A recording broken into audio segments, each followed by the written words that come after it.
Hi అండి, నమస్తే. Welcome back to Shivani kitchen. మీరు ఎప్పుడైనా వడలు వేస్తే ఈ టిప్ని పాటించండి. మిక్సీలో వేసి వడలు వేసిన అచ్చం గ్రైండర్లో వేసినట్టుగా చాలా సాఫ్ట్గా, అలాగే ఫ్లఫీగా, చాలా టేస్ట్గా వస్తాయి వడలు అనేవి.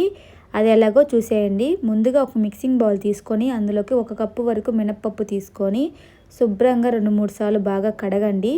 కడిగాక ఇందులోకి మంచినీళ్ళ వాటర్ని ఇందులో వేసుకోవాలి. పప్పుని 2 అవర్స్ వరకు నాననివ్వండి. మరి ఎక్కువ నానకూడదు, అలాగని తక్కువ నానకూడదు. 2 అవర్స్ తర్వాత పప్పు అనేది ఇలా బాగా చక్కగా నానిన తర్వాత ఇప్పుడు ఈ పప్పుని 10 నిమిషాల పాటు ఫ్రిడ్జ్లో పెట్టేసుకోవాలి. డీప్ ఫ్రిడ్జ్లో పెట్టండి.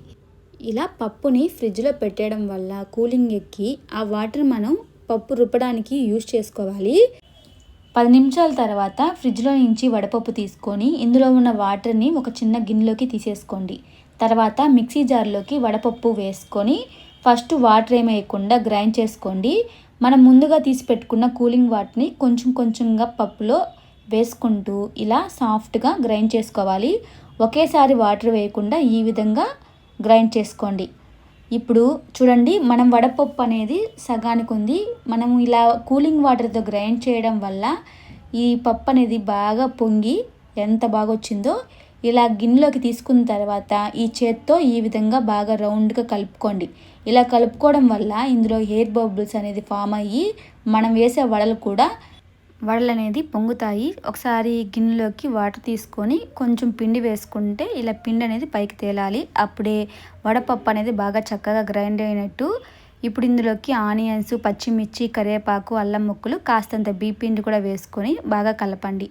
అందులోకి రుచికి సరిపడా ఉప్పును కూడా వేసుకొని ఒకసారి బాగా కలుపుకున్న తర్వాత ఒకసారి చూసుకోండి, కావాలంటే కాస్తంత బీపిండి వేసుకోండి, లేకపోతే లేదు. ఈ విధంగా అనువుగా పప్పు అనేది చేతికి మనకి వాటంగా రావాలి. ఇప్పుడు చేయిని కాస్తంత నీళ్ళలో తడుపుకోండి. ఇలా పిండి ముద్దను తీసుకొని వడలాగా వేసుకొని నూనె కాగుతున్నప్పుడు ఇలా 1 by 1 వడలను వేసేసుకోండి. వేసిన వెంటనే కదపకుండా ఒక 2-3 నిమిషాల పాటు వేగాక రెండో వైపుకు కూడా టర్న్ చేసుకోండి. టర్న్ చేసి మంటని మీడియం ఫ్లేమ్లో పెట్టి వడల్ని బాగా చక్కగా ఎర్రగా వచ్చేంత వరకు వేగనివ్వండి. ఇలాగ ఎర్రగా వేగాక ఇంకా తీసేసుకోండి. కొత్తగా ట్రై చేసేవాళ్ళు మనం వడలు డైరెక్ట్గా వేయలేకపోతే ఇలా టీ స్టైనర్తో రివర్స్ చేసి దానిపైన ఆయిల్ వేసుకొని చేత్తో వడల్లాగా తట్టుకొని ఆయిల్లో వేసుకోండి. ఇది కూడా వేగాక తీసేసుకోండి.